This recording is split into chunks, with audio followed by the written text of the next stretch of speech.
সবার এই এলাকার মানুষ ক্ষিপ্ত, সত্য কথা ক্লিয়ার করছি যে আমাদের যারা আছে অনেকেই এই এতদিন কেটে কোনো রাস্তা হয়নি, আমরা এই এলাকায় ভোট বয়কট করবো পর্যন্ত বলছি, বয়কট করবো, তারপরে যে না, মানে এইরকম প্রেশার পর্যন্ত আমাদের কাছে এসেছিল। তা আমরা যথারীতি যেখানে যেখানে জানানোর দরকার করেছি, প্রশাসনিকভাবে চেষ্টা হচ্ছে, কিন্তু টেন্ডার কন্ট্রাক্টর যদি না নেয় কারো তো করার কিছু নেই। একবারে দেখে সবার টেন্ডার ক্যান্সেল হচ্ছে, আমার কাছে খোঁজ নেই, আমি কথা হচ্ছে একাচ্ছে, এই আবার টেন্ডারের লোকে আবার দিচ্ছি। শেষমেশ এখন যে ভদ্রলোক ধরেছেন ওনাকে বুঝিয়ে 7বারের বেলায় ধরেছে, 7বারের বেলায় ধরেছে, 6টা ক্যান্সেল হচ্ছে। এখনো পর্যন্ত আমাদের ব্লকের একটা টেন্ডার 11বার হয়েছে, সেদিন আলোচনা ছিল, এখনো সেই ধরে। তার মানে কি টেন্ডার হচ্ছে কোথায় না ঝাড়গ্রাম এলাকা, ডাহির এলাকা, এই চন্দ্রকোনা থেকে ওই পাশে রাস্তাটুকু ধরে নিচ্ছে। যতই ওয়ার্ড এরিয়া যেগুলো পড়ে যাচ্ছে, যেগুলো হিন্দি এলাকা, সেখানে কন্ট্রাক্টর এই কাজগুলো চক্করে ঘুরতে চাইছে।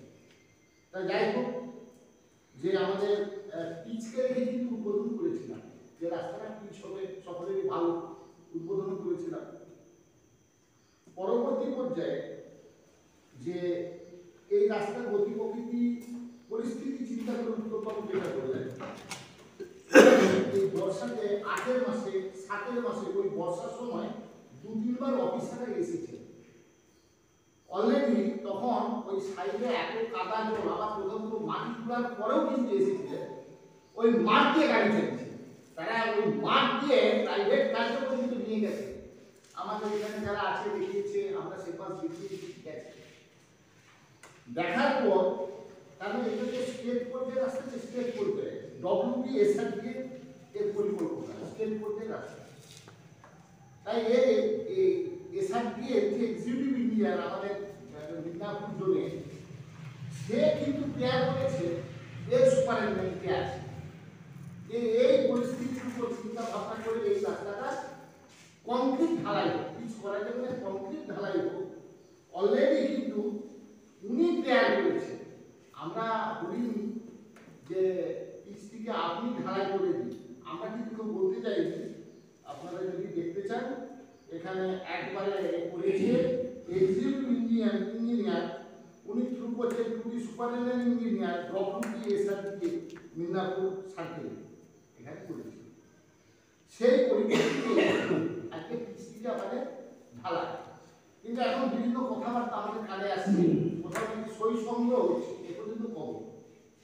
তাহলে রাস্তা হবে, চেষ্টা করবো সহযোগিতা করলে ভালো, কিন্তু যদি না করতে পারি বিরোধিতা করলেও ঠিক হবে না আমি মনে করি। আমার কানে এসেছে যে পিচ্ছিল, এরা ঢালাই করে দিচ্ছে, টাকা আত্মসাতের কথা পর্যন্ত কিছু কিছু জায়গায় ভেসে এসেছে। এরকম খবর আসার পর আমি বললাম, তা আমরা তো বসেছিলাম আগে, আজকে এটা দিয়ে বসাও কেন, অ্যাকচুয়ালি রাস্তাটা কাজটাও এলাকায় বসা কেটে যাবে। তারপরে অলরেডি স্টার্ট হয়েছে, আলাপ আলোচনা আবার।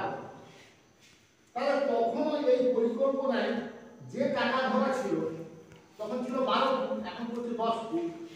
টাকাটা কিন্তু আমাদের কমাই, সেটাতে টিকিট হয়েছে, টাকা কিন্তু কমাচ্ছে, সেই টাকাটাকে কনভার্ট করেছে ঢালাই। তাহলে এখন আমাদের এই টোটাল স্কিমটা আছে 4,43,806 টাকা 74 পয়সা, তার এস্টিমেট করেছে। কে করেছে? 4,43,806 টাকা 74 পয়সা এস্টিমেট কে করেছে? আমরা করতে চাই। ইঞ্জিনিয়ার তাই এতগুলো কাগজ আছে, ইঞ্জিনিয়ার বলছে ডিপার্টমেন্ট করেছে, আমাদের হাতে তো কারো পয়সা নেই, ইঞ্জিনিয়ার করেছে বলে সেই মাফিক কাজ স্টার্ট হয়েছে। তাহলে এই কাজটা সঠিক রূপায়ণ করা যে এজেন্সি করছে, দেখে দেওয়ার যে দায়িত্ব আমাদের। আমরা তো ঢালাই ফালাই বিভিন্ন জায়গায় সকলকে ডাকি, আলোচনা করি, বলে দিই তোমরা লক্ষ্য করো, কথা বলবে হাই কুয়া বেরিয়ে গেছে, সিমেন্ট কম আছে, পরে বলতে হবে যে ড্রাইভার সেই এলাকায় তারা দেখে যায়নি কেন, তারা বুঝে যায়নি কেন, এইটা না করলে সম্ভব নয়, কারো কি সম্ভব না।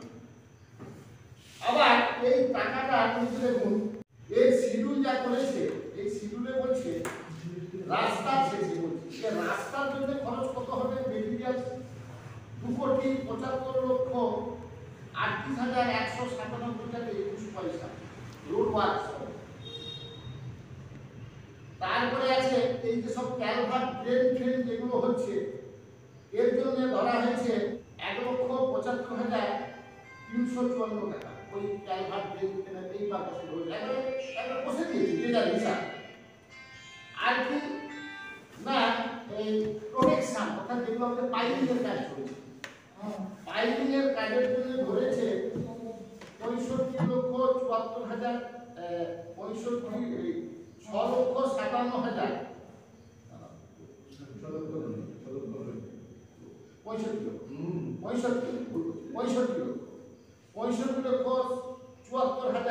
65,74,160 টাকা 45 পয়সা ধরেছে পাইলিংয়ের জন্য ধরেছে। তাহলে কি হচ্ছে, যেমন আমাদের ক্যালভার্ট গুলো হচ্ছে, সাইড গার্ড গুলো হচ্ছে, বাকি হবে তাহলে আমাকে টাকা দিতে হচ্ছে 1 টাকা। এরপর আমাদের এই টোটাল কাজ হবে, গ্র্যান্ড টোটাল বলছে 3,76,19,009 টাকা 74 পয়সা টোটাল ওই কাজগুলো খরচা হচ্ছে 3,76,00,000। বাকি টাকা আমাদের পারপাসে লাগছে।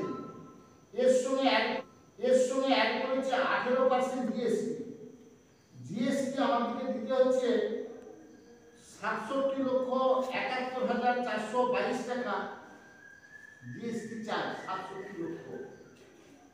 67,71,422 মানে প্রায় 68 লক্ষ টাকা জিএসটি যেটা আমরা খরচ করতে পারছি। আর কি লাগছে না, এর সঙ্গে একটা শেষ আছে, লেবার ওয়েলফেয়ার শেষ।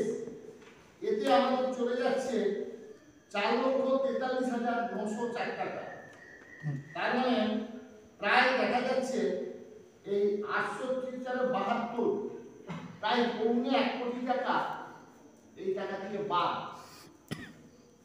যেটা আমরা এই গভর্নমেন্টের এই সকলে যে জানেন জিএসটি ব্যাপারটা আমি বলছি এই খরচ এই টাকার ভিতরে কাজ করতে। আমার বক্তব্য যাচ্ছে যে আমাদের কাজ শুরু হয়েছে, আমরা এই এস্টিমেটটাকে নিয়ে একটু বসেছিলাম যে আমাদের এমএসটিকে দেখিয়ে আপনাকে বসেছি 10 ফুট হবে, ওনারা বলে দেবে কাজগুলো আমরা যদি লক্ষ্য করি তাই দিকে জিজ্ঞেস করি তারা বলেছে এখন ফার্স্ট প্লেয়ার হচ্ছে 10 ফুট না 10 ফুট চাই সেটা বলতে এটা ঠিক বুঝতে পারছি এই দেখো তুমি যেটা তুমি বুঝতে পারছি মানে ওইটা আমরা জানতে আগে কেন ক্লারিফিকেশন করছি, আমরা টোটালটা এই স্কিম ধরে আমরা বুঝে উঠতে পারছি। তাহলে আমরা আজকে আলোচনায় দেখা বসেছি যে কাজটাকে আমাদের গাড়ি থেকে করতে হবে, কোথাও বিতর্ক হবে, সেই বিতর্কগুলো আমার বিশেষ করে কমিটি যারা আছেন তারা নিজেরা বসে ছোট ছোট করে একটা পার্ট আমার মনে হয় গোপালপুর থেকে আপনার পর্যন্ত ওখানে 4 জনের একটা কমিটি আমাকে ছোট কমিটি, ওই পাশে যখন কাজ হবে ওখানে তারা যখন কাজটাও লক্ষ্য করবে সেই সঙ্গে সঙ্গে কোথাও যদি প্রবলেম আসে সেই প্রবলেমগুলো আমাকে সলিউশন করতে হবে। সলিউশন হবে কিন্তু কাজও হবে, কোথাও কাজ বন্ধ হয়ে পড়ে যাবে। শুরুতে একটু কোথাও প্রবলেম হয়েছে কিন্তু সলিউশনে কাজ হয়েছে। আবার খাঞ্জাপুর জমির দিকটা আপনারা আছেন, এই যে এখানে পর থেকে বাকি যে প্রবলেমটা করে যাবে বাগবাড়া পর্যন্ত এই যে ভিতর